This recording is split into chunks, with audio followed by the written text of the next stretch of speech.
স্ত্রীর কারণে যদি স্বামী কষ্ট পায় তাহলে ওই স্ত্রীর জন্য তিনটি মহা বিপদ অপেক্ষা করছে।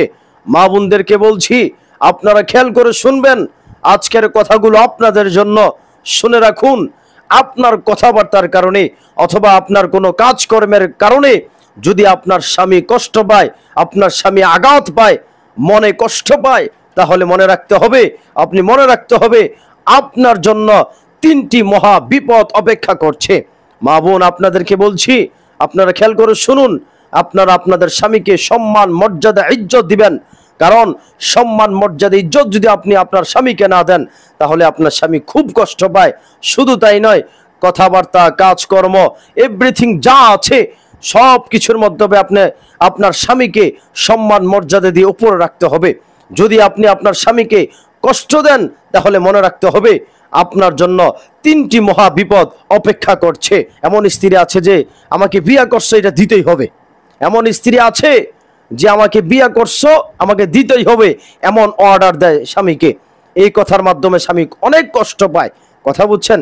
আপনি স্বামীকে আপনার যা লাগবে, আপনার স্বামীকে একটু ভালোবাসা দিয়ে বলেন না, আমাকে এটা লাগবে, আমার ওইটা লাগবে, একটু ভালোবাসা দিয়ে বলেন না। আমাকে বিয়ে করছেন কেন, আমার এটা দিতেই হবে, এমন ভাবে কথা বলে সাবধান। এক নম্বর বিপদ হচ্ছে আপনার ঘরে কখনো শান্তি আসবে না, অশান্তি ঢুকে যাবে, অশান্তি প্রবেশ করে ফেলবে। কথা বুঝছেন? যদি আপনি আপনার স্বামীকে কষ্ট দিতে থাকেন, মনে কষ্ট দেন, আঘাত দেন, তাকে পেরেশানির মধ্যে রাখেন, মানসিক টর্চারে রাখেন, তাহলে মনে রাখতে হবে ওই ঘরের মধ্যে কখনো শান্তি আসবে না, ওই ঘরের মধ্যে কখনো রহমত বিরাজমান হবে না। কথা বুঝছেন? অতএব আম্মাজান, আপনাদেরকে বলছি, যদি আপনার স্বামীকে কষ্ট দেন তাহলে আপনার ঘরে কখনো শান্তি ফিরে আসবে না, কখনো শান্তি ফিরে আসবে না, অশান্তি শুধু লেগেই থাকবে, অশান্তি লেগেই থাকবে। 2 নম্বর হচ্ছে, আম্মাজান আপনাদেরকে বলছি, মা বোনদেরকে বলছি, 2 নম্বর খুবই গুরুত্বপূর্ণ। কোন স্ত্রী যদি তার স্বামীকে কষ্ট দেয় তাহলে ওই স্ত্রী জান্নাতে যাওয়া কঠিন হয়ে যাবে, জান্নাতে যাওয়া সবচাইতে কঠিন হয়ে যাবে। যদি আপনি আপনার স্বামীকে কষ্ট দেন তাহলে আপনি জান্নাতে যাইতে খুবই কঠিন হয়ে যাবে, খুবই কঠিন হয়ে যাবে। রাসূল সাল্লাল্লাহু আলাইহি সাল্লাম তো বলেছেন, একটি হাদিস রয়েছে, আল মারওয়াতু ইযা সাল্লাত খামসাহা ওয়া সামাত শাহরাহা ওয়া আহসানাত ফারজাহা ওয়া আতাআত বালাহা ফালতাদখুল মিন আবওয়াবিল জান্নাতি শাআত। এক হাদিসে আছে, যদি 4টি কাজ করে তাহলে নারী জান্নাতে যাবে, তার মধ্যে স্বামীর ইতাআত করা রয়েছে।